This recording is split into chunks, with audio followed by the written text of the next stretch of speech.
good morning again. I hope you enjoyed the coffee break. Bonjour donc pour nos collègues francophones. J'espère que vous allez bien aussi. Oh, super. For our Portuguese-speaking colleagues as well. I'm sorry I don't speak Portuguese, but yeah, I hope you're keeping up as well. Je me présentais en anglais, donc j'espère que je vais être assez lente pour au moins que les interprètes puissent suivre. I'm asking Titilola, if you see me speaking fast, please let me know and I'll slow down. This presentation is going to focus on enforcement, challenges, but also strategies. So it's good that it's coming right after Titola's presentation on compliance, because these two areas or topics are interrelated.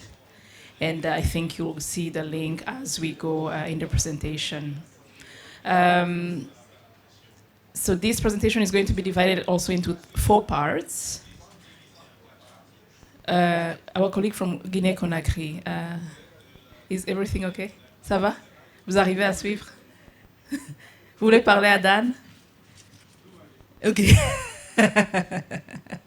Okay, so the presentation is divided into 4 parts. The first one will give you an overview of enforcement approaches, but also a few examples of how it can also be challenging.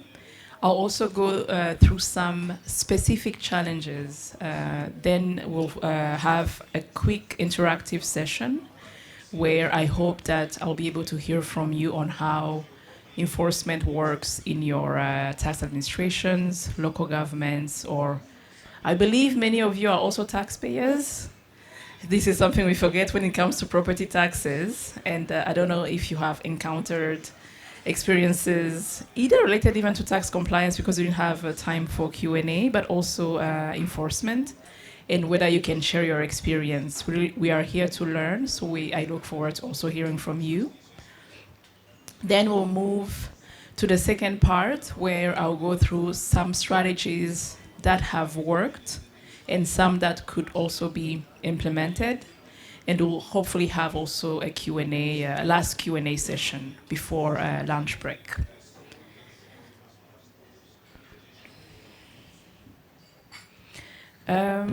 So one thing that I wanted to say before I start is that enforcement is a very important topic, same as tax compliance, but it hasn't really benefited from a lot of discussions, I believe, among tax administrations, or even in research or policy debates. We often, when it comes to proper taxation, talk about identification, valuation, IT systems, politics. But enforcement, though is important, doesn't really have that attention as well. So it was not easy to get enough examples of how it's working well in some countries, and hence the reason why I was saying that I hope to hear from you as well on that.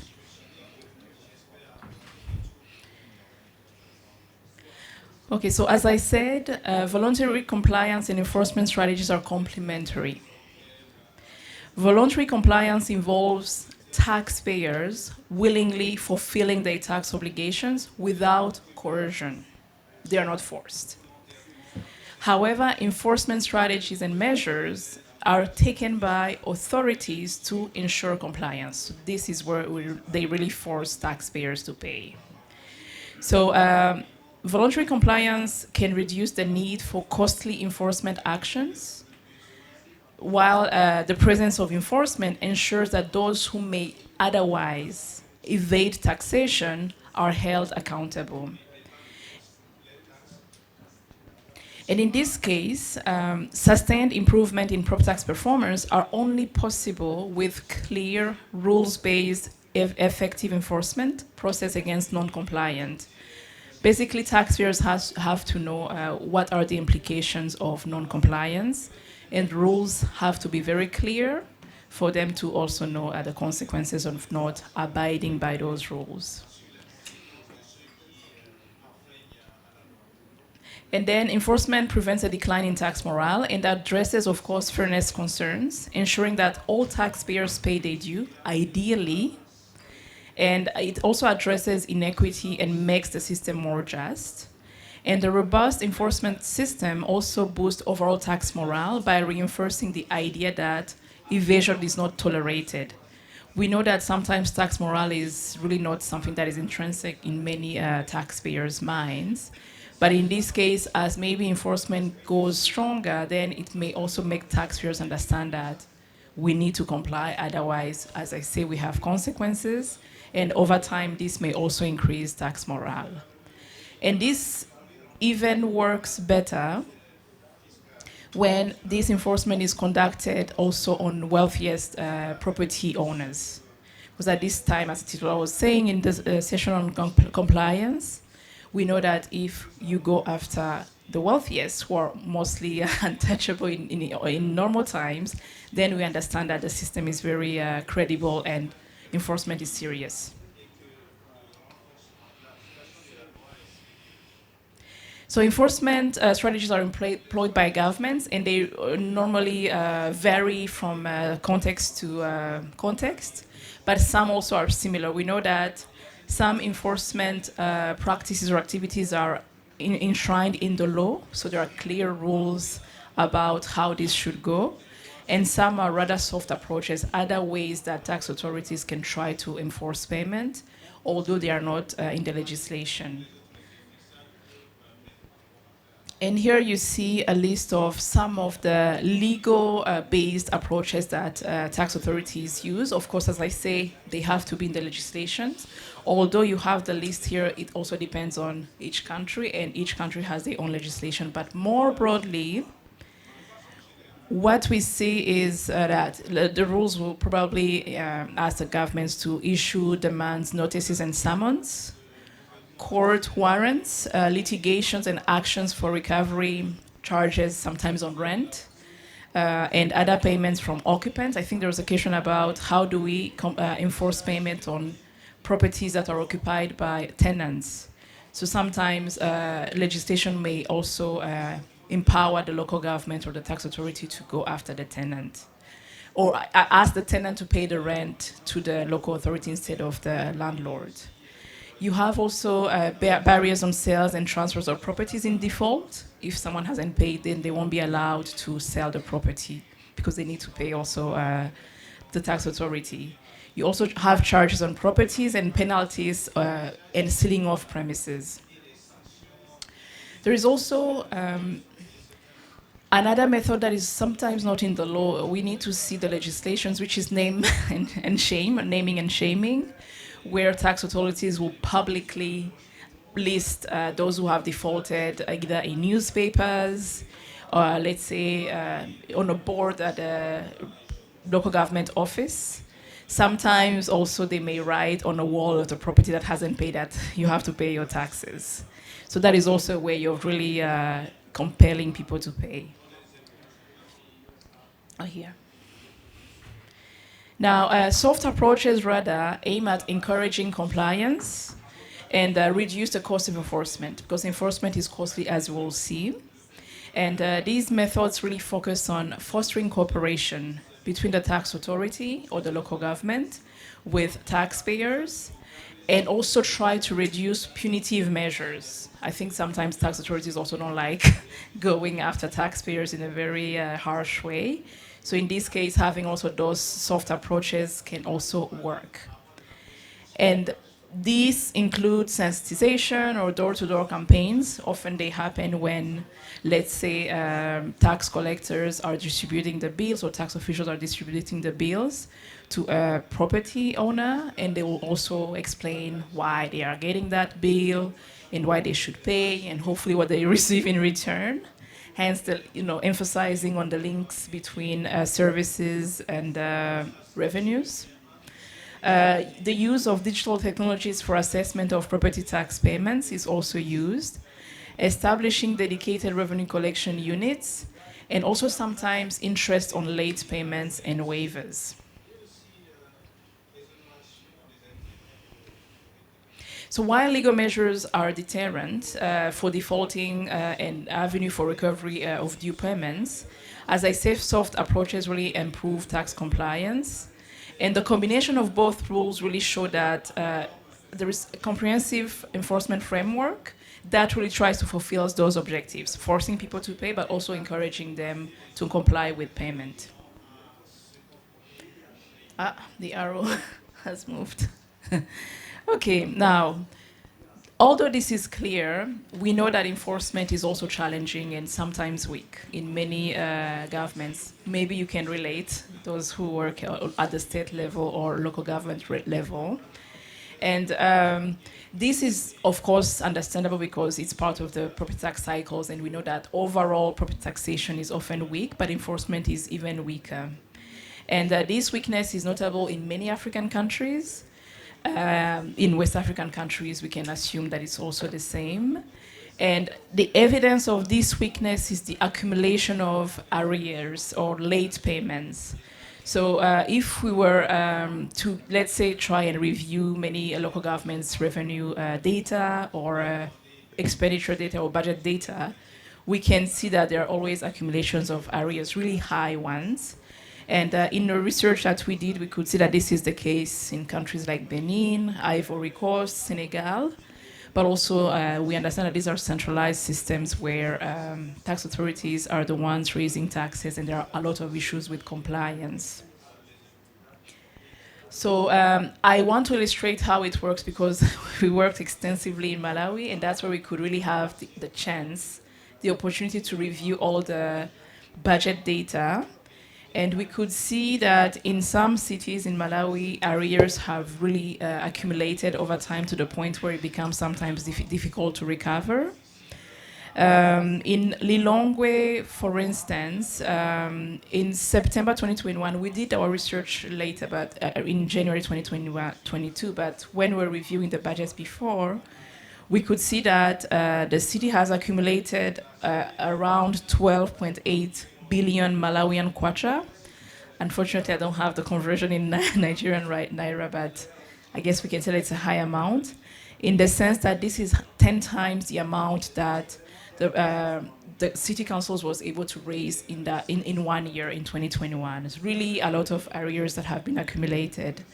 The same applies to the city of Muzuzu, where they had accumulated, it's a smaller city, hence the lower amount, but it's also high when we compare to the level of that city, where they have also accumulated 1.8 billion Malawian kwacha in 2021. But as I said, this is a situation that is really generalized across many African countries. So now challenges again vary, but some are related to weak capacities, limited staff, limited logistics, because you need to go on the field to conduct enforcement. Some are related to complex legal frameworks or sometimes gaps in the legislation. Some can also be political challenges. As you will see, enforcement can also be political and subjective in nature. So in the following slides, I'm going to present some of the key challenges here that we see, which are comprehensive and prohibitive legal procedures, weak automation and information sharing, which are also key in order to track payments and also defaulters, weak administrative capacity, as I said, to really go on the field and conduct enforcement, selective targeting, where sometimes we only target a few taxpayers, not others, which can also be problematic. Political interference and subjectivity, I think, linked somehow to selective targeting, and also power imbalance. And power imbalance is, I will even ask you if that's the case in your countries. Power imbalance comes when in some countries, central governments also have to pay taxes on the buildings that they own. And it seems like central government also tends to be one of the main defaulters. That's the case in countries like Malawi, Kenya, Zambia, the Gambia, I think. So that's also interesting. You can relate, or okay, it's something. Okay, good, same thing. Yeah. Okay, great. I look forward to hearing from that. Okay. No, when it comes to legal procedures, legislation empowers governments or tax authorities to take decisive actions to recover unpaid taxes. And as I explained, listing the different ways in which they can do that, seizing property assets for defaulters can be one of the ways that they can do that. Collecting rent from tenants, or sometimes also issuing third-party notices to allow tax authorities to directly collect unpaid payments from bank accounts.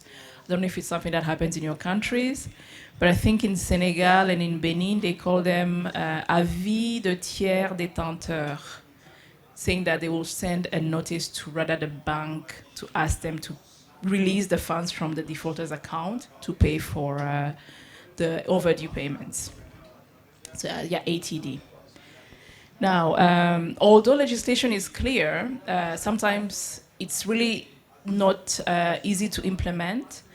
Sometimes it's not adapted to a local context, and then it constrains tax authorities' ability to recover overdue payments. When it comes to seizing properties, for instance, we know that it's not something that is simple. You need to have a court document that allows you to seize the property. It means you need to show that the taxpayer has defaulted. And sometimes processes to get those documents can be very time-consuming for tax authorities, but also costly. And I believe that some tax authorities may see that so costly enough that they don't want to, versus the kind of amount that they can recuperate, that they may just abandon the process. So it can be very, very challenging to really seize properties in many cases. And in this case, local governments abandon. And I think this was also explained with the case of Malawi, where seizing properties has to happen under certain conditions, meaning the taxpayer has defaulted every year. And default here is not paying anything. But if the taxpayer is able to pay 10% of what they owe, then the clock starts again, and the tax authority finds it difficult to to get back those overdue amounts. I believe when I was doing, I remember when I was doing research in Kenya too. I think at some point I could see Nairobi had a legal department, and I could see a lot of people lining up. I said, "What is going on?" They say, "Oh, this is cases of people who owe a lot of money," and it seems like it was just taking so long. It was difficult to solve, and at some point, really, tax authorities or local governments end up abandoning. Then, when it comes to using third parties to also be able to get the overdue amounts or the late payments, it can also be difficult. We heard in Benin that sometimes if the tax authority tries to reach out to the bank with those third-party notices, asking them to release funds from the account of the defaulter, the bank will say that they have no information about those funds.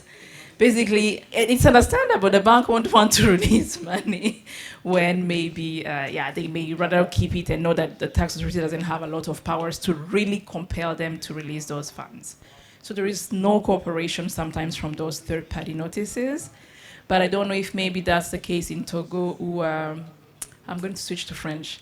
Je ne sais pas si c'est la même chose dans vos pays où les avis à tiers détenteurs des fois sont très inefficaces parce que les banques ne veulent pas non plus, disons, comment je dirais ça, donner l'argent à l'autorité fiscale. D'accord. Bonjour docteur, merci pour la présentation et bonjour chers collègues. Le système de recouvrement forcé est similaire à celui que vous avez évoqué concernant le Bénin. Le Bénin et le Sénégal, je ne sais pas. J'ai retenu le Bénin. C'est-à-dire qu'il y a d'abord, quand la défaillance est constatée, il y a d'abord l'authentification de la créance à travers ce qu'on appelle un AMR, avis de mise en recouvrement. Après 15 jours, si le contribuable ne s'exécute pas, on fait ce qu'on appelle la mise en demeure. C'est juste une sommation de payer. Et après 8 jours... Monsieur Kataka, oui. Monsieur, je pense qu'il y a un problème avec l'interprétation. Je veux juste voir. Excusez-moi, le même problème, mais Are you all having the same issue with interpretation? c'est bon Oh, maintenant. okay. It's working now? J'espère que c'est bon. L'interprète anglophone, est-ce que vous êtes, vous essayez de suivre? Working? Okay. Let me see. Are you on the English channel? Okay, one. Now, can you? Okay. Vous pouvez y aller? Okay, good. Je continue ou je Oui, reprends? allez-y. Continue. Continuez. D'accord. Donc, après l'avis de mise en recouvrement qui authentifie la créance, 15 jours après, si le contribuable ne s'exécute pas, il y a ce qu'on appelle la sommation de payer à travers ce document qu'on appelle la mise en demeure. Et à partir de ce document, le contribuable a 8 jours pour payer. Donc, à ces deux phases-là, il est encore possible de négocier avec le contribuable. Et maintenant, après les 8 jours, s'il n'y a toujours pas de paiement de la part du contribuable, c'est en ce moment qu'on peut déclencher la mesure coercitive, la vie à tiers détenteur. En réalité, la vie à tiers détenteur, c'est ce document qui permet à l'administration fiscale d'obliger tout détenteur d'une créance du contribuable à libérer donc proportionnellement ce montant-là au profit de l'administration fiscale. Donc, généralement, c'est vrai, on l'adresse aux banques, mais on l'adresse également aux partenaires d'affaires du contribuable, si tel est qu'on arrive à les identifier à partir des états financiers qui sont déposés. Et effectivement, le défi à ce niveau, c'est que ce qu'on observe souvent, les banques ne s'exécutent toujours pas. Toujours pas. Et effectivement, l'administration n'a pas les moyens, le cadre juridique n'est pas suffisamment explicite sur ce qu'il faudrait faire dans le cas où la banque, par exemple, venait à ne pas s'exécuter. Bon, ce qu'on envisage par rapport à ça, ce que moi j'ai pu voir de l'expérience française, c'est que là-bas, il y a une unité qui a ce pouvoir-là d'aller directement opérer des débits sur les comptes des contribuables. Donc, une unité qui est logée à la Direction générale des finances publiques, qui a donc ce pouvoir-là d'aller chercher les fonds sur les comptes des contribuables. Et comme là-bas, vous savez, la liquidité, elle est réglementée, généralement, les transactions se font beaucoup plus à travers les comptes bancaires. Donc, c'est plus simple de gérer cette situation là-bas. Donc, c'est comment, par exemple, dans nos situations actuelles, dans la réalité de nos pays, nous pouvons, par exemple, implémenter cette expérience-là que les autres, nos collègues français font là-bas et qui marche très bien. Je vous remercie. Okay. Merci beaucoup pour cette intervention. Je vais parler en anglais maintenant. Oh non, je vais parler en français pour vous dire qu'on aura plus de temps après pour discuter peut-être, apprendre davantage de vos expériences. Mais I wanted to say that he just explained it perfectly, saying that these third-party notices really don't work, and they're trying to see if they can emulate what is going on in France, which seems to work, to then be able to also implement it in Togo. But I will probably hear from you in case maybe you have rather successful examples. And yes, we'll go to your examples as well for Senegal and Guinea, if that's the case. Now, another point here, I think we really talked about it many times in all the presentations we had since yesterday with Aziz, myself, Titilola, automation or IT systems. And in this case, we understand that the essential building block of an effective enforcement strategy is the ability to track those who pay and those who don't pay. And to achieve that, an effective information sharing system is very important. And that system can even be better when it's an automated system that allows really seamless sharing of information to ensure really this tracking of information of activities, but also monitoring of both compliance and non-compliance. So while these are basic requirements, we see that many countries still lack effective automated processes for tracking payments and non-compliance. And this deficiency can be attributed to two factors. The first one is, as I say, weak adoption of IT systems. Sometimes we have fragmented systems that don't allow really seamless sharing of information between departments. As we know, these activities are done by different departments. So tracking can be really challenging, as well as weak information sharing. And although it's also related to systems, we know that in public administrations there are a lot of silos. It's sometimes also difficult to have to collaborate, simply because you have this culture of silo, always each department doing their own things, and it becomes difficult to share any information.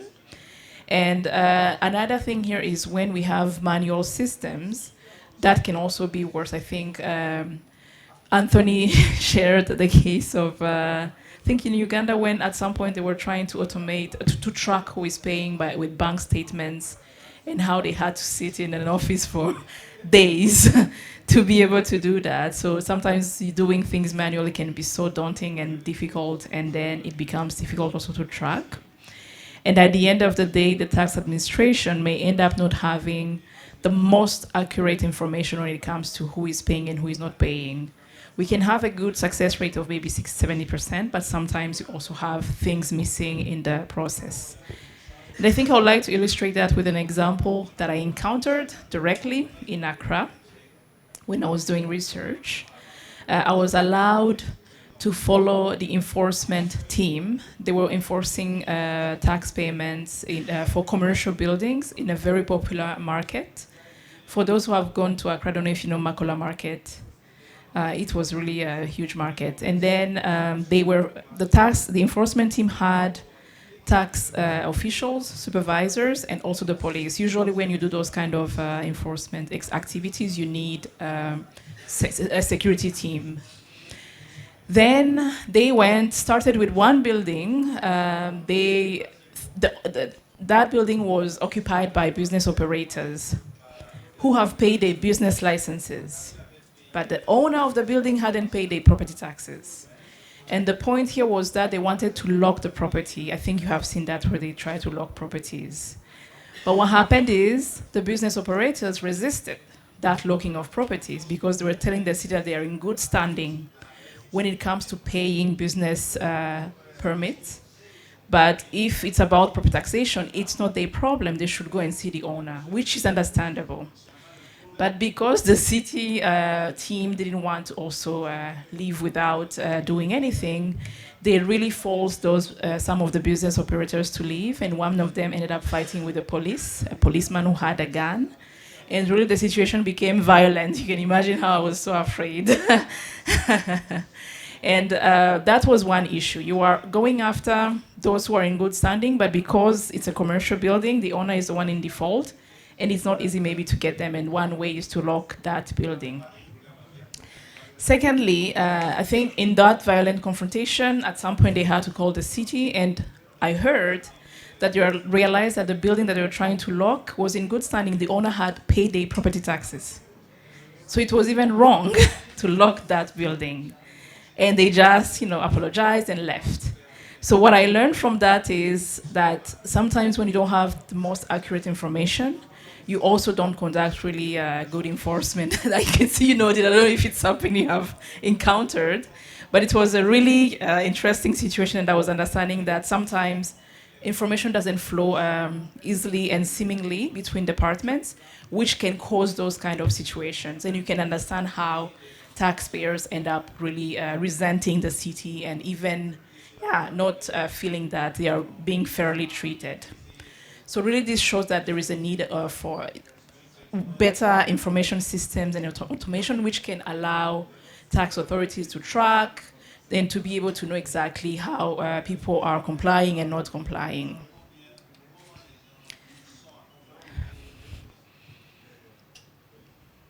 Okay, now another thing here is administrative capacity, but I think it's more of a broad term, and in this case, we can think about two things: limited staff and also logistics or technical resources.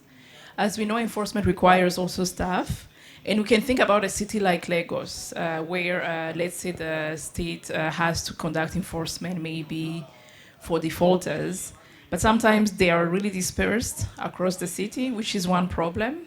The second issue is that maybe you have a lot of defaulters. Hopefully, it's not the case, but it can be the case. And usually, enforcement is conducted in a very limited period because I think we need to think about the financial cycle of tax administration, where you issue notices, you wait for payments. Once they haven't paid, if they haven't paid, you then conduct enforcement in a limited period before going back to your other activities.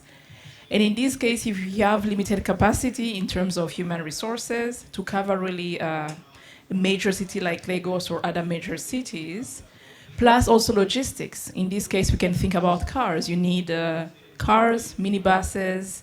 You need, if you're locking properties, you need locks, you need chains and everything. And sometimes security as well. And sometimes, although it's violent, I don't think that's what we want, but sometimes local governments or tax authorities don't have those resources as well, which really makes it difficult to enforce payments. And of course, as Titola was also saying, when enforcement, you don't have enough capacity, you get to a point where you don't have credible enforcement, simply because you can't really go after all the tax defaulters. And in this case, we go also in a cycle where weak administrative capacity leads you to conducting sporadic enforcement activities, really irregular ones, once in a while, and we know that they will come and maybe we'll find a way of dodging them. And when you do that, then it creates a perception that there is really a low detection from taxpayers, but also low penalties, which also leads to less pressure to comply. If you haven't complied for I don't know how many years and no one has come after you, why would you do that now? And of course, it goes back to high rates of non-compliance and less revenues. So really, capacities are important.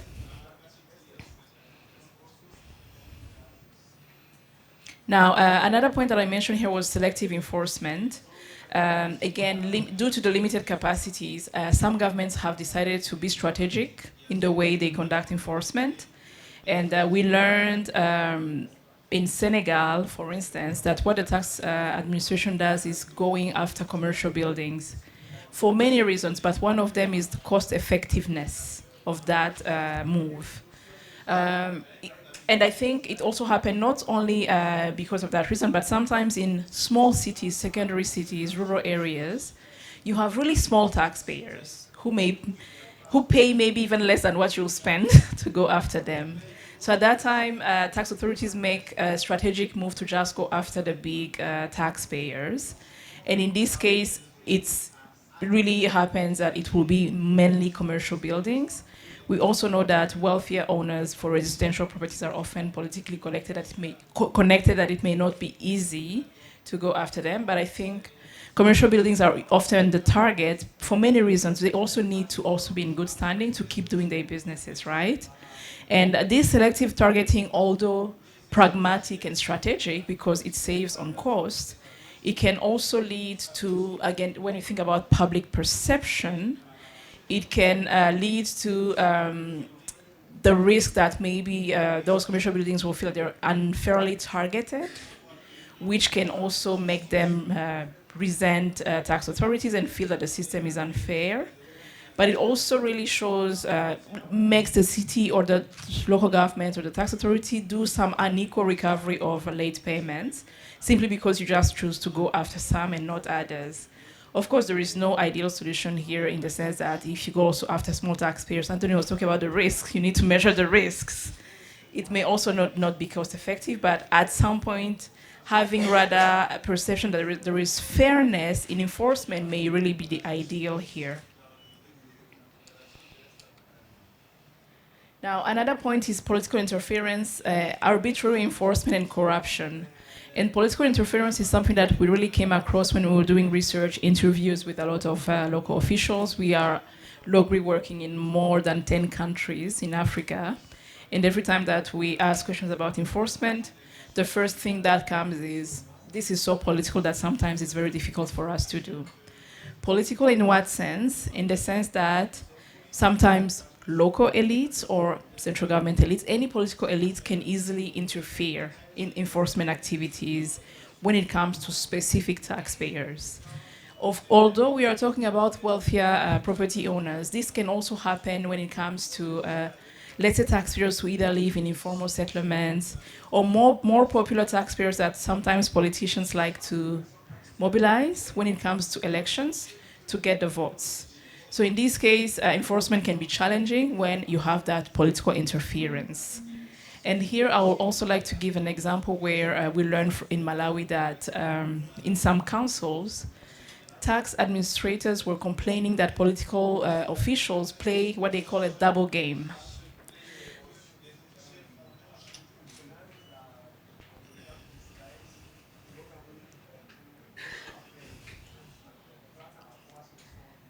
Portuguese. Great, I think I'm really going fast. So that double game is when it comes to some enforcement activities, for instance, locking properties, I think the city authorities have to vote some bylaws or specific rules at the city councils to authorize the tax administrations to lock properties. And the local council will approve those bylaws and say, yes, yes, do that.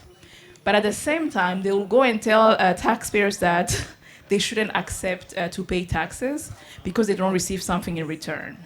And I think it's because taxation can also be political. If you tax more people, they won't pay for you. So at that point, they play two games, which is, don't pay taxes, don't worry. And if I keep being elected, I won't even make you pay taxes. So please, please, don't mind them when they come, while at the same time supporting the tax administration to go and also enforce payments. So this was really creating a lot of frustration, and they felt that sometimes enforcement should really be more neutral than anything else. It can also be cases of favoritism, as I say, when we see influential taxpayers and we know that we don't want to touch them. I believe in Malawi, yes, the former president was among also the main defaulters, and no one was touching her, simply because, yeah, they didn't want to have any problem with the tax authority. You can also have arbitrary and abusive enforcement, again, when you often target just some people.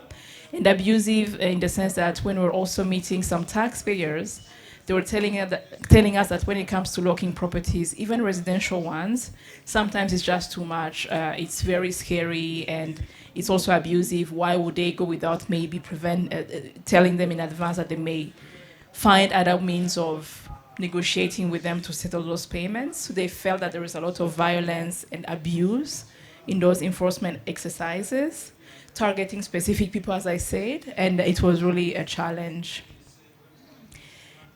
And of course, corruption, in the sense that tax enforcement teams can either ask for bribes so that they won't conduct enforcement on specific tax payers, or the opposite. Some taxpayers may just bribe those enforcement teams so that they won't pay what they are really supposed to pay. So at the end, as I say, we see a lot of subjectivity, a lot of unfairness, which then also creates more generalized perception that government is corrupt anyway. We know them, and if they come to you, you can just bribe them a little bit and it will work. And it also erodes public trust, as you know that, yes, you can trust these guys when it comes to doing serious business. Now, a point here that I wanted to also talk about is about power imbalance when it comes to enforcing tax payment on government buildings. Is it something that happens in your countries? How many people, or how many of you know that? Okay, how can I say that? Do governments in your countries pay taxes on the buildings that they own? No? Not in Nigeria. Yes? No? Exempted? Okay. Dans les pays francophones, est-ce que le gouvernement paye? Non? Exempted. In your countries, do governments pay taxes on buildings they own? Yes. Oh, Okay, I'd like to hear how it works. Okay, so that's a situation that we see in some countries, and usually, as I said, government is also one of the main defaulters.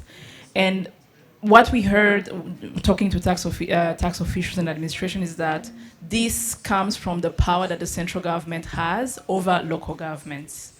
So they know that nothing will happen if they keep defaulting.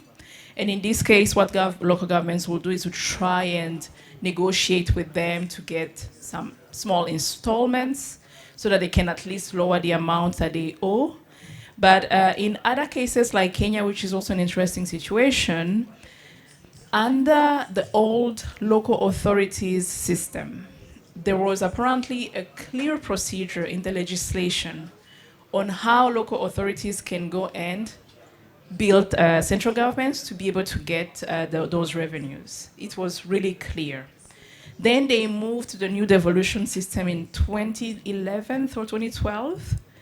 And the government, I think central government didn't really pay attention to that specific clause in the legislation, which was left very vague and inapplicable. So local authorities, county governments under this new system thought that they could still go and bill the central government for properties that they own. But the problem was, who do you bill? Let's say here in Nigeria, you have the Federal Republic of Nigeria. Let's say they have to pay taxes. Who do you bill? The president, parliament, the treasury? Who do you bill? So it was very difficult to know exactly who do you send the bill to. And I was talking to county officials in Kenya, in Nairobi, asking them, when you issue the bill, who do you send it to? They will say the Ministry of Finance. But the Ministry of Finance, nowhere in the law says that they are the ones representing the Republic of Kenya. So I think the Ministry of Finance would just reject the bill and tell them that, no, we don't want to receive it. So it was really difficult for them to know exactly how to get those amounts. And they just kept accumulating arrears and arrears and arrears from central government buildings. And it was known by the central government that this was a challenge for county governments. And I think at the time that I was discussing with them, they were trying to think about how to seal that gap in the legislation to allow county governments to raise those revenues. Up to now, it hasn't been solved. So you can imagine the frustration of local governments. But I guess the question also that we could ask is, can just they make it easy and exempt central government? I don't know. Maybe there is a reason why this exists. But it's also a problem in some cases where central governments becomes the main defaulter. Now, okay, we have time.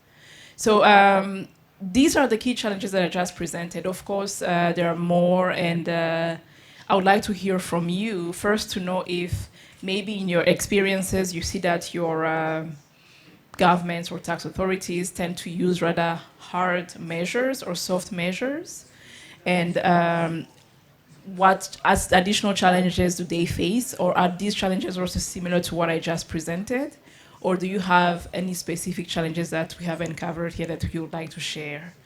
I can see, yes, sorry, you can go ahead. Thank you very much for being ready. Good morning, everyone. I think both are necessary. In our home case, sometimes one wonders which one should come first. Is it the hard or is it the soft? More often than not, you start with the soft, but there are people that will not yield to the soft appeal, the radio jingles, the flyers, stakeholder meetings. Despite that, you still find that people default. And there were cases where a shop owner said, it's good that you have come to lock up our premises. That if you didn't come, we would not have even come to your office at all. But now that you have forced us to come, we will pay what belongs to you and then go our way. So we use both. But there was a particular case where my team is fired. It was the wrong person, the person that was not defaulting, that his premises was locked up. So it became very embarrassing. So when I had to personally go there, apologize to the gentleman, and then pleaded that he should please forgive, it was a mistake, blah, blah, blah. And from that time on, we became friends. And then he now became an advocate to say, look, these people are serious-minded, pay what you should pay. So one just has to know how to balance it. Thank you.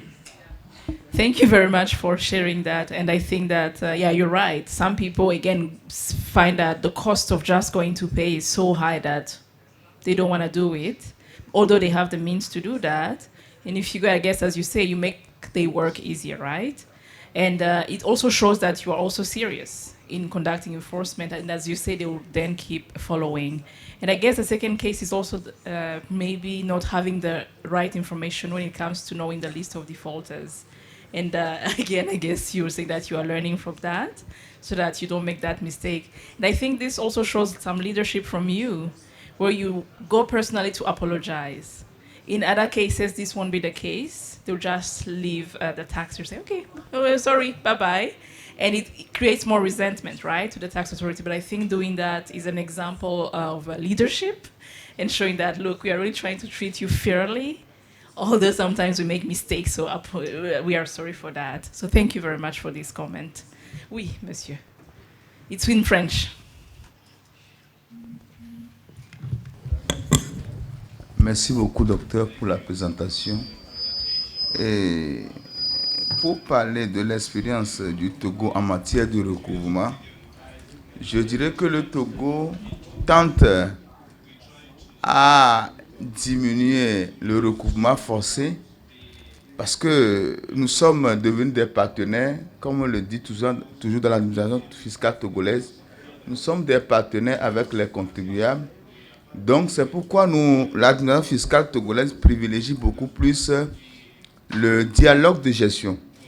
C'est le nouveau mécanisme de recouvrement qui commence par naître dans l'administration fiscale, privilégier beaucoup plus ce dialogue plutôt que d'aller vers le recouvrement forcé. Parce qu'il y a un des défis, vous avez mentionné l'ingérence du pouvoir central. Vous pouvez tout de suite fermer une entité et le pouvoir central vous appelle de l'ouvrir. Donc c'est pourquoi quand vous voyez nos actions forcées diminuent au profit du dialogue de gestion qu'on essaie d'instaurer avec les contribuables pour leur faire comprendre l'importance de payer les impôts. Il faut souligner qu'au Togo, c'est le pouvoir central qui collecte les impôts fonciers. Les collectivités locales n'ont pas encore cette habilité à collecter les impôts fonciers. Donc c'est pourquoi il faut amener le contribuable à comprendre pourquoi je paie les impôts, quels sont les importants, pourquoi je paie les impôts et l'importance même du paiement des impôts par rapport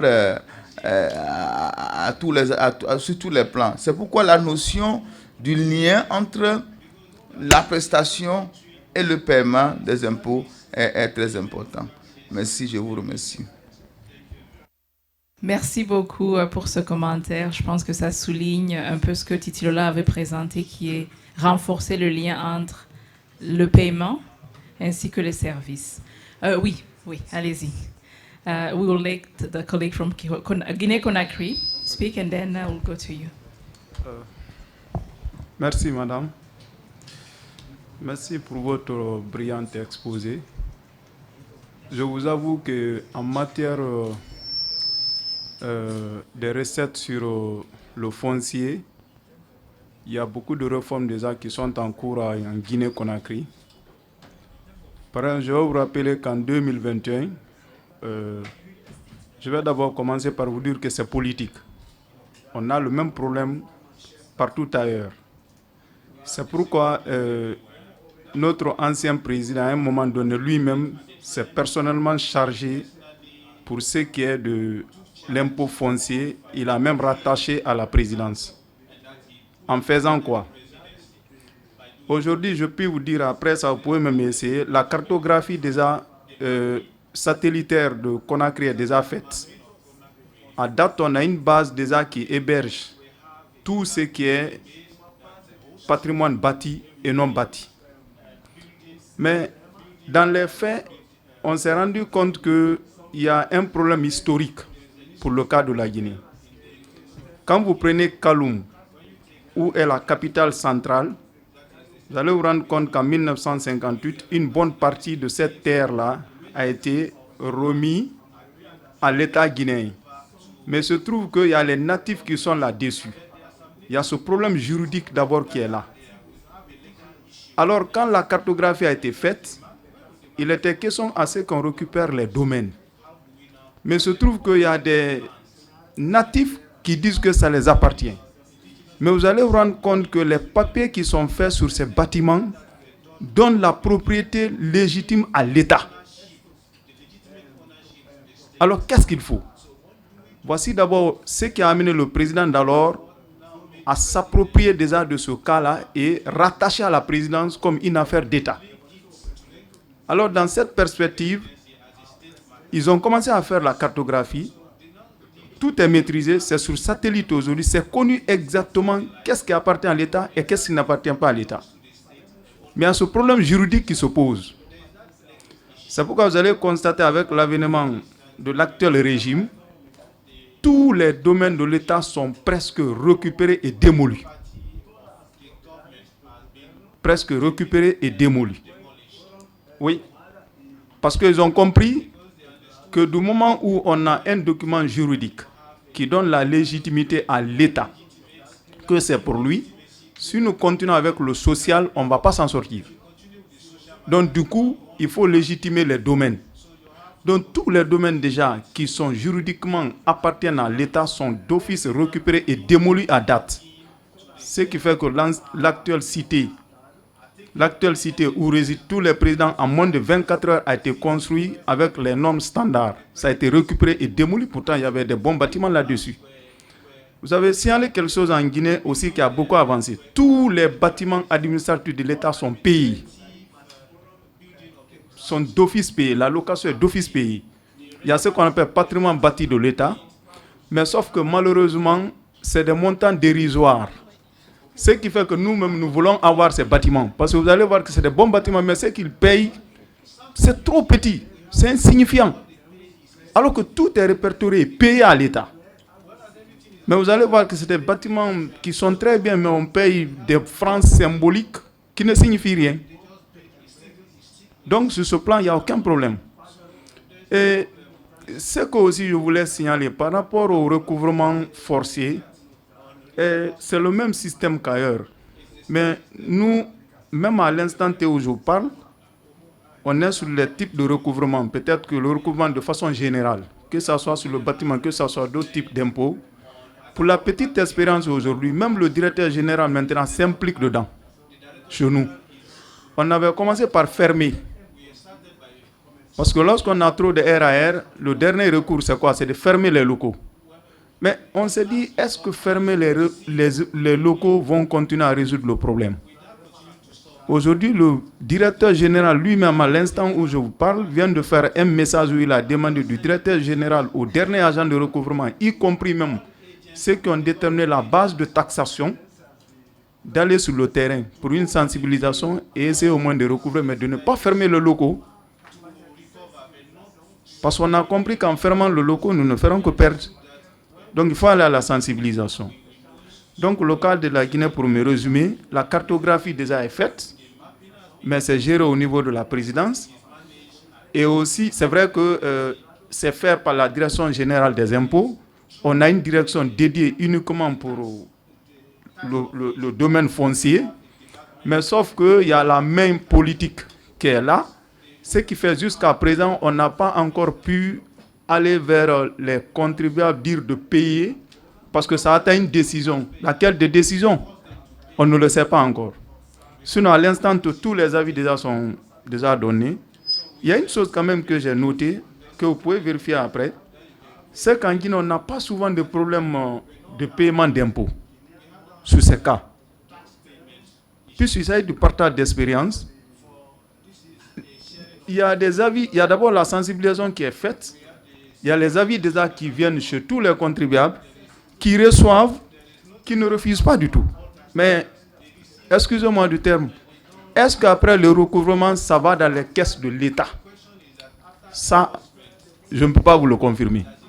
Mais ce que je sais, parce que j'ai été sur le terrain, on vient, on donne aux contribuables, ils reçoivent, ils acceptent. La base d'imposition, ils sont d'accord. Tout est bon. Est-ce que nous minerons? Ce qui fait qu'ils acceptent. je ne peux pas le répondre. Mais est-ce que c'est que aussi nous les imposons? Ça va dans les caisses de l'État. Ça aussi, je ne peux parler que de ma jaune. Mais sur ce côté, nous n'avons souvent pas assez de problèmes sur cette partie. Et en matière de loi, tout est encadré. Je peux aussi vous faire venir le Code général des impôts sur le foncier. Vous allez constater que tout est pris en compte. Tout est pris en compte. Mais l'applicabilité aussi, dans la pratique, c'est que, excusez-moi, est-ce que la politique soutient? Nous qui sommes dans l'administration fiscale, on se pose cette question. Parce que des fois, on se voit confronté à certaines choses qu'on se dit, mais pourtant, le code l'a dit, on l'a appliqué, mais ça ne s'exécute pas. Quelle est la main derrière? Donc, sur ce, c'est ce que je voulais partager comme expérience de la Guinée. Je vous remercie. Ok.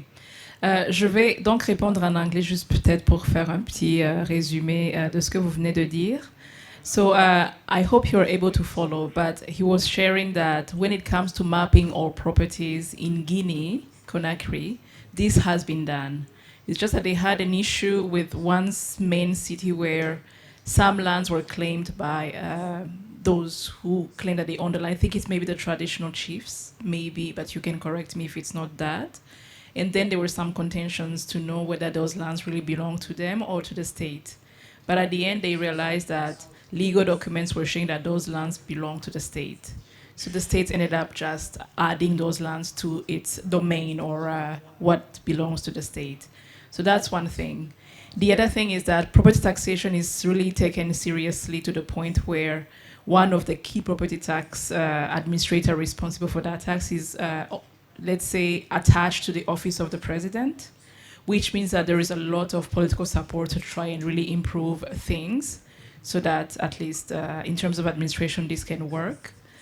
He was also sharing that when it comes to payments, I won't say everything, but I guess for payments, he believes that, yes, some taxpayers pay, but the question now is, does this money get to the government? That's a question that he can't answer, but I guess we can assume that sometimes it's challenging, but it poses also a question of when it comes to enforcement, this can be a challenge where a taxpayer believes that they have paid, but the money didn't get to the government.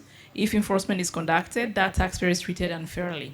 So then we understand that the issue of tracking of revenues is really there, and revenue leakage are probably a key challenge here. He also said that the legislation is clear about property taxation, payments, and enforcement. Very clear, but when it comes to application, that's another question. So again, we understand that, yeah, it may be challenging, and also you may also have some political interference when it comes to enforcement, which also probably confirms some of the things that we shared. I'm going to just take two comments, one from the lady from Sierra Leone and one from Senegal, and then I will move to the second part. We'll have more time after, okay? Yeah. So yes, go ahead. Good morning, everyone. I'm Matilda Zainab Kamara. I'm from Sierra Leone. Thank you very much, Doctor, for your wonderful presentation.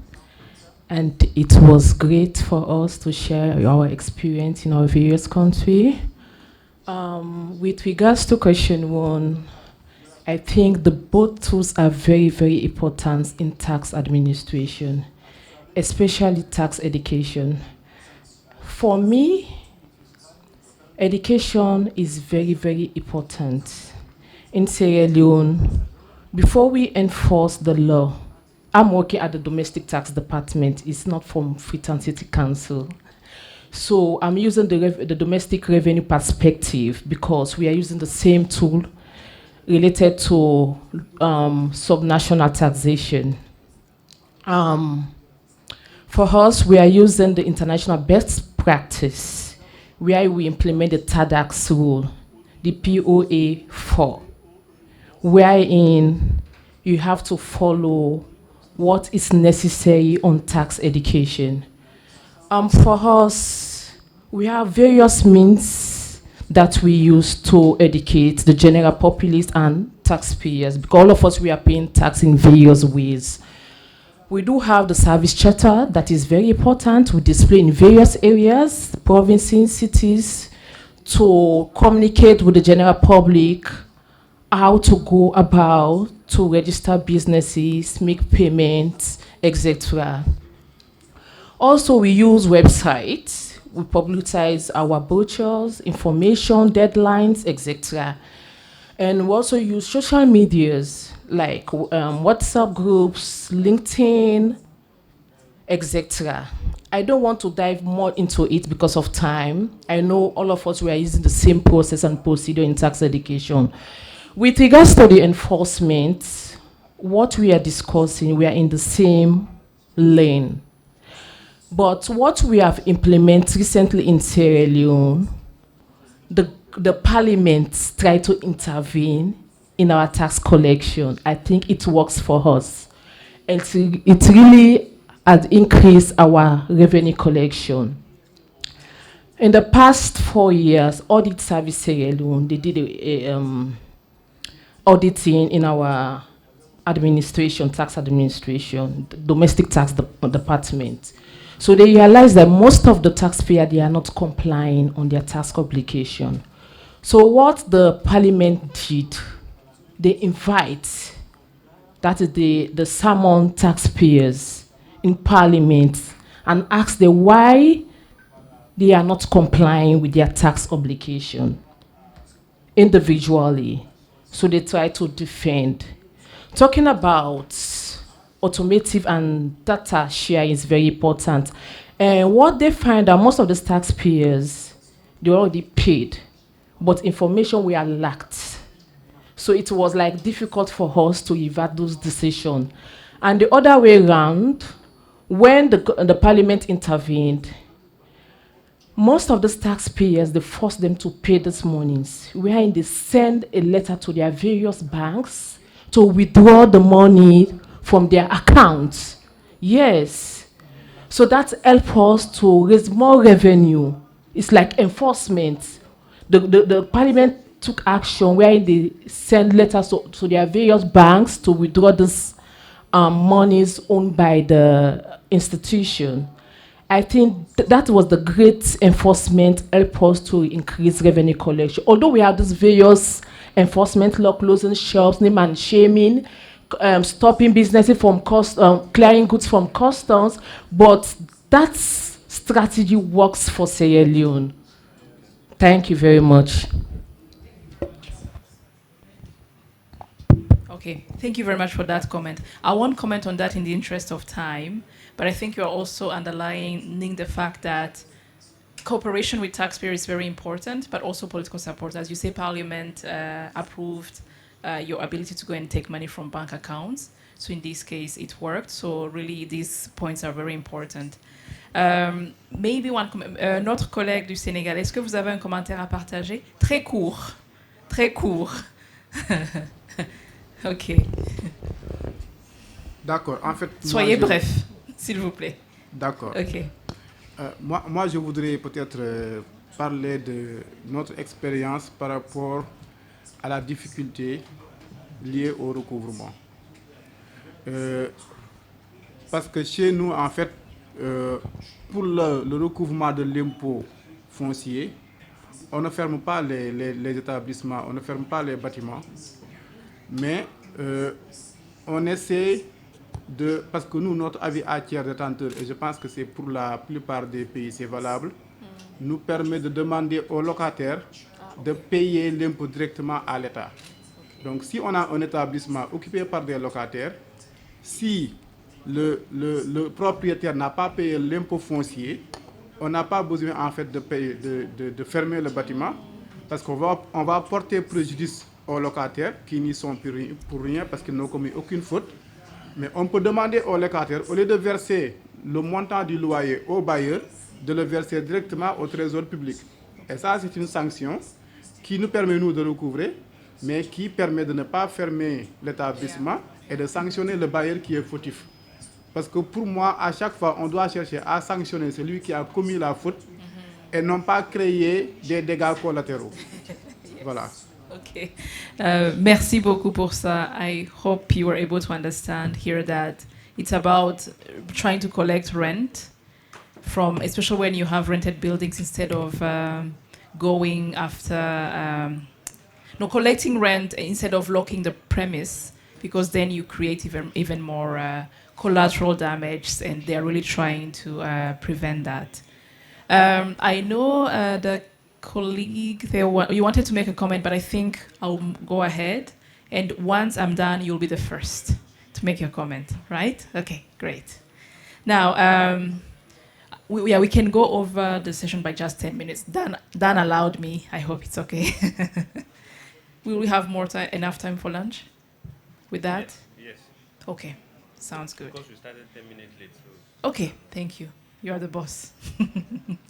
Now, when it comes to strategies for strengthening enforcement, again, they vary, and some are about strengthening capacity, getting strong political support, ensuring rather seamless information sharing, ideally with automation, and so on and so forth. So I'll go into the specific details about that. And we'll start with strengthening capacity. And as I explained, at the same time as weak capacity really hinders enforcement, when we strengthen those capacities, then enforcement can be more successful. And in this case, again, capacity can be strengthened into two complementary ways. First is to reinforce the use of IT systems to really allow effective data management, effective tracking of activities, including, distribution of bills, ensuring that we know that taxpayers have received those bills, ensuring that when payments are made, it's also recorded and we can track that. And we can then also be able to extract the list of defaulters. That's really something that IT systems can allow tax authorities to do. And in some cases as well, strengthening audit capacities and additional monitoring to then really be able to avoid sometimes those mistakes where you target falsely those who have already paid. And of course, strengthening human resources, again, in the case where we need to conduct enforcement in very major cities, having enough human resources and logistical tools is very important. Again, I think there was a case that we heard in Benin, in a major city, where the city had only one car for all sorts of activities. So you can imagine when you also need to get that car for enforcement, it can be difficult. And it really undermines the activities of the authority. So really capacity strengthening improves the ability of the tax authority or the local government to really detect defaulters in a very effective way. And it also shows that the threat is credible, as we explained earlier. I would like to talk about these additional strategies. I think you already talked about it: sealing properties, locking properties, name and shame, and debt collectors. These are strategies used, you probably can relate in some cases. And here you have a photo of this locking exercise that was conducted by Blantyre City in Malawi. And you can see, yes, a police officer here. And we understood that this was a highly publicized exercise. I think this publicity was also strategic because they were also showing that we are coming for you. So you really want to pay, otherwise you'll appear even in the newspapers, because I think they even call the newspapers to follow them to do those enforcement activities. And what we heard is that with those activities, the city could collect about half of all the arrears that they had in one day. And I think some of the targeted institutions were like universities or some big institutions that also tend to default payments, and they were exposed in the newspapers, and they had to really settle their bills very quickly. Although this is a good exercise, I think the gentleman here told us that sometimes you also need to do it carefully because it can cause damages. It can also create more tensions between the city and taxpayers. So, of course, it's an exercise that has to be done cautiously and with the right information. But it's effective, as we understand. Naming and shaming in extreme cases also is something that is used by local governments. I remember again in Accra, tax administrators telling me that they like to do it, especially in wealthy neighborhoods, just to shame those people when they will go and write sometimes on the walls that pay your property taxes. And they believe that if you're a rich person and you go home and you realize that they have written that you haven't paid property taxes, it doesn't really look good. So in this case, they will be compelled to pay. Again, just an example that is not related to property taxes, but building permits. It happened to my husband, just personal anecdote here, where the city authority went and wrote on the wall that he needed to pay his building permit, but he had paid, so he had the wrong information. And what my husband did was to write on the same wall the number of the building permit. So I was like, I don't know what they are doing that. But it worked, and they didn't come back. And I think they have painted the wall now, which is really interesting. But it happens, and it can be effective, and some people can be compelled to pay. And it seems like even the Ghana Revenue Authority was planning to do that. So National Tax Administrations also tend to do that for other taxes. And it seems like it's very effective. Some local governments also use debt collectors to also be able to get those late payments. In this case, they will contract a debt collection agency. And of course, that debt collection agency gets a share of the revenues that they are being able to recover. And I think there's a council in Uganda called Gulu Council that used debt collection agency. And the agreement was that the debt collection agency will get 10% of the money that they are able to raise. And it, of course, motivates them. In the case that, they want to make more money, they need to get more payments from defaulters. This is something that is also shared where, when it comes to enforcement, maybe targeting high-value property owners can work as a signal that enforcement is very credible and serious, and that if we go after high-value property owners, then low-value property owners will also be compelled to go and pay because they know that it can also happen to them. And this can happen by publicizing that this exercise will take place first, and that when it also happens, the tax authority can also make it public that they were able to recuperate the amount that these high-value property owners owed. And we also saw a study that was conducted in Liberia showing how when you also target high-value property owners, it increases the rate of low-value property owners who then go and pay voluntarily because the threat is really credible. So it's very important sometimes to get those strategies. But of course, it has to be politically supported. Now, in terms of soft approaches, as I think many of you have shared, that sometimes you also want more cooperation with taxpayers. Some local governments, tax authorities, we use waivers and, of course, sensitizations, and also sometimes discounts. You can see two images here of county governments in Kenya, which were publicizing that they are going to waive interest on late payments, because you know that late payments also incur interest. And sometimes interests are really high, and they were telling taxpayers that if they pay by a certain deadline, they won't pay for interest. And it seems like it was working, although sometimes that strategy doesn't work, simply because there is maybe high levels of low tax morale. People are not used to pay, and they know that even if you give those discounts, it's less likely that they will come and enforce payments. And secondly, some taxpayers also can't afford payment. I think it's an aspect that we need to consider, affordability. Sometimes taxpayers can't afford payments.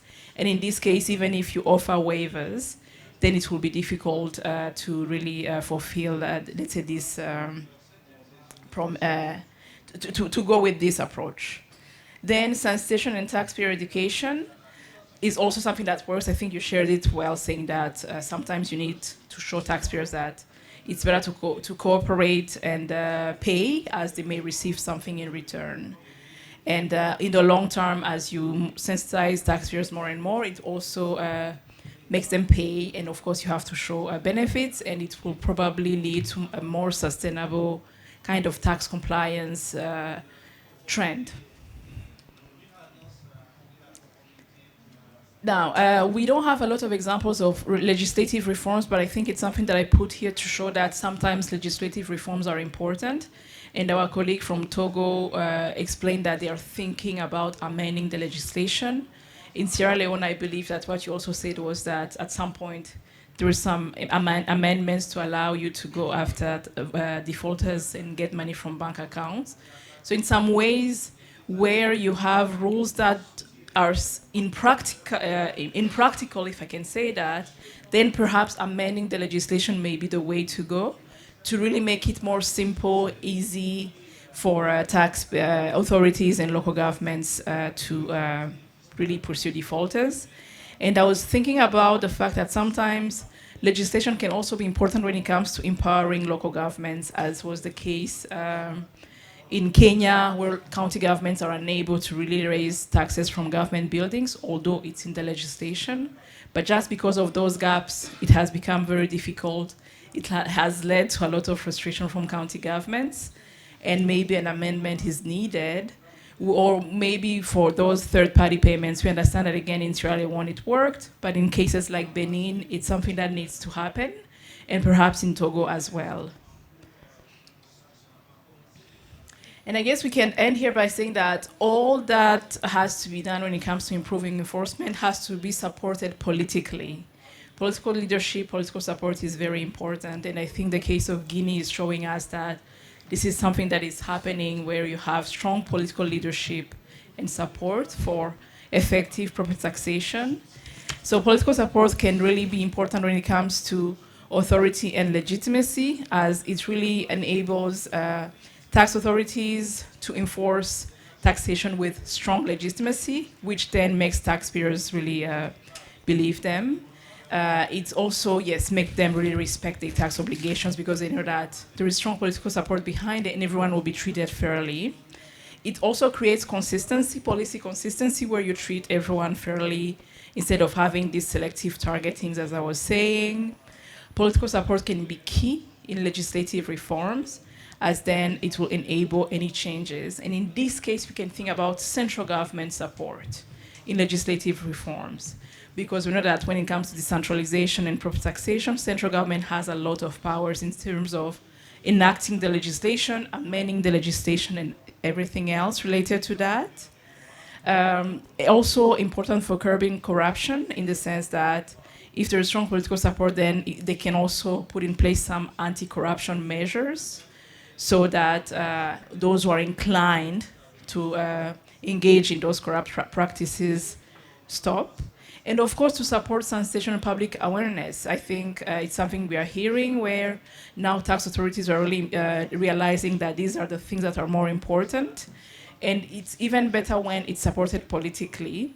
And I think we can talk about specific cases like Malawi, where sometimes you get more local elected officials going to meet taxpayers to help with sensitization efforts. So political support is very important. So just to conclude here, really briefly, we understand that enforcement is extremely challenging, but at the same time tend to work, depending on specific strategies adapted to specific contexts. But we understand that enforcement itself is not enough. Also ensuring voluntary compliance, ideally, will be the best, so that this can reduce the cost of enforcement and also make sure that people are really having more high tax morale more importantly. And of course, as I said, meaningful strategies or meaningful impact requires strategies that are adapted to the context. Each context has their own realities, and really strategies have to be adapted to those contexts. Okay. Seems like we have 10 minutes. We can take quick comments. I'll get to you, Anthony, but I think the gentleman here has a comment to share, and then I'll go to you. And I think we can be done in 10 minutes before lunch. Go ahead. Good afternoon. I wanted to share the Cross River State experience as regard to the enforcement. Which Cross River State experience, my state experience. Yes, great.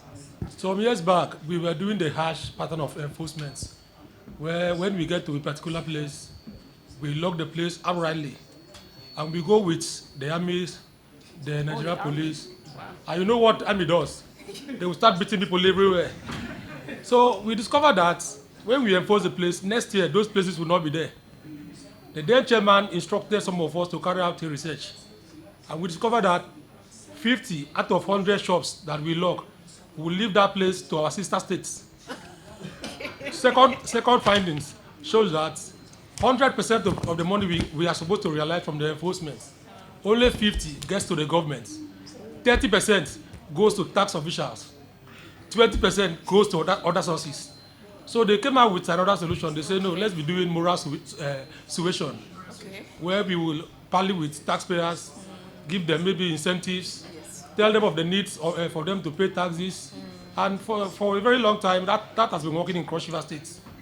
So that's the pattern we are following in Cross River State currently. That harsh enforcement has a very negative effect on businesses. Thank you. Okay, thank you very much for that. I think with the army, this was one of the extreme cases. I have never heard that, but it's important to know that, yes, sometimes very harsh measures may not work on specific taxpayers, right? Especially if they have this ability to just move to another state and just do what they have to do. So it's very important to know, and thanks for sharing that. Yes, a comment from Anthony. Thank you. Mine is very brief. I just want to share the experience, the Ugandan experience.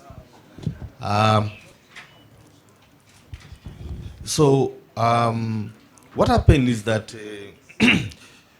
the local authorities were required. They not required, but they improved their property collection platform to mirror, to look like that of the Revenue Authority.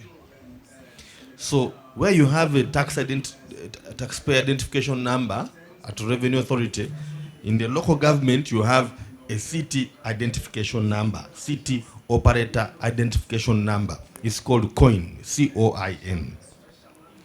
Okay? So even the COIN is electronically generated. So for you to get a trading license for that year, you apply electronically on your platform, and your platform also has your taxpayer identification number. And then what the government also did through the stakeholder engagement, they agreed that the Revenue Authority is the central collecting point. Okay? Now you first wait to discuss whether the money will come to the account. Let's first discuss the payment. That when you apply, the payment goes to the government. So the government gives you a payment reference number, and it comes to your telephone number by SMS. It also comes in by email. So they validate that the payment has come in. When the payment comes in, then your trading license also comes by email. So the possibility that the tax officer is going to print for you a trading license or to avoid to come to you, it has been eliminated. So the next thing that the local authorities did was to subcontract the inspection service to come to your office to check if you have a trading license to a third party.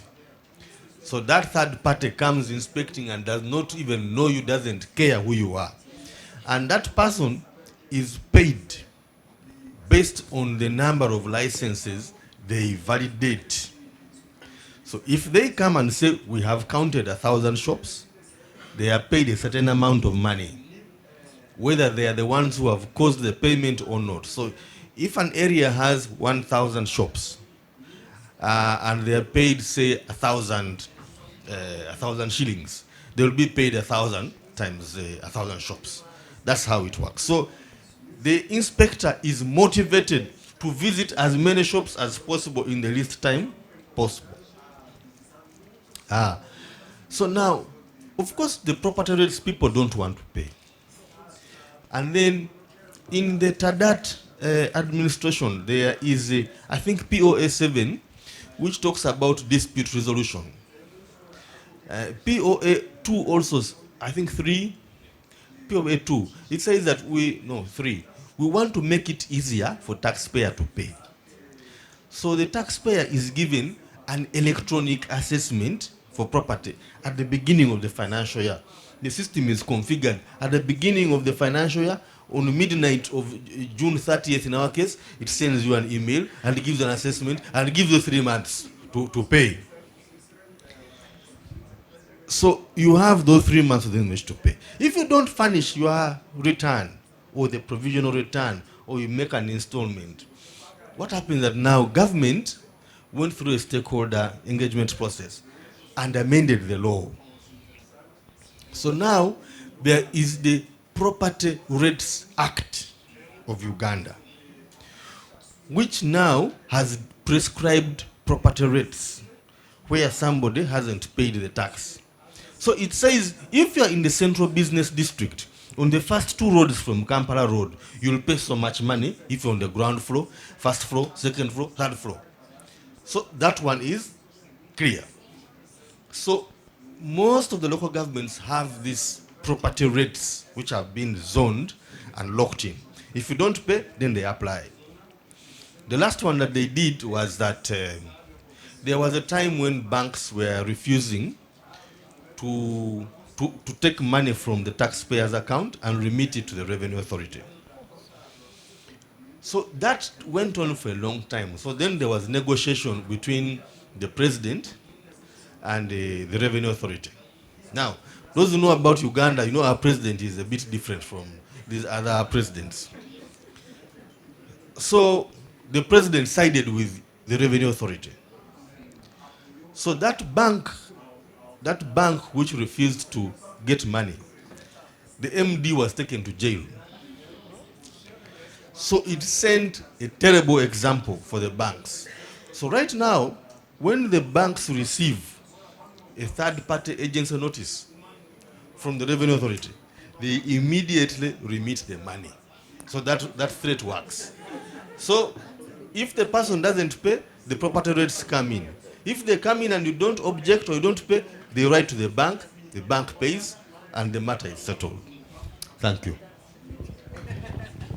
I think we can clap for you. It's really a good example of, yes, I think how sometimes you need checks and balances in the process, and that sometimes you may need third parties to also monitor what, let's say, the administration is doing to ensure that we really get, at the end of the day, to accuracy in payments and defaults and everything. I guess the case of the banks is not something that may work in other cases. It's an extreme case in some ways. We understand your president has that power to do that. But it also shows that, yes, in some ways, yes, in the legislation, banks should release funds for late payments from the defaulter's account. But if it doesn't work, perhaps legislation may empower tax authorities to do that. But in extreme cases, then you have someone who can also compel the banks to do that. Did you want to share a very last comment? And then we'll conclude and go for lunch. Okay, go ahead. Thank you once again for the brilliant presentation. The political support that you mentioned, I just want to share an experience. Not property tax per se, but we did an enforcement. And the tricycle of a particular person was apprehended. Okay. And as a result, the person has to show 3 years tax clearance and then pay for the registration and all the other things for the tricycle to be released. Incidentally, the tricycle was bought for her by the executive governor of the state. So it was more or less, she ran to the governor to say, look, Internal Revenue people have seized the tricycle you bought from me to do business. So I received a call from the executive governor. But what he did was very interesting. He said, in the local language, that chairman, you have arrested my child. So please, how much is the bill? Please send any of your men to come and collect the money. And so he paid. We gave him the receipt. He now called the lady and said, don't ever think because we are related, you must obey the law. Okay. So that sent the signal. So when other people were coming, yes, commissioners, I said, if Mr. Governor paid, then I have no reason why you should not pay. Yeah. And it's been helping us a lot. Yeah, okay, yeah, this is a good example of leadership and support, and how when you also have that support, it shows that everyone has to be treated equally. Although, yes, he paid for her, but I believe she got a lesson that next time she won't get away with that. Thank you very much for this comment. And I know maybe there is more to share, but the time is limited, so we'll have to conclude the session here. And I think, yeah, it's really good to hear from your experiences and know that things sometimes work the same way, but in some cases they can also be different. Now we'll go for lunch. Thank you very much. Let's clap for all ourselves, and then yes, enjoy the lunch. Go ahead.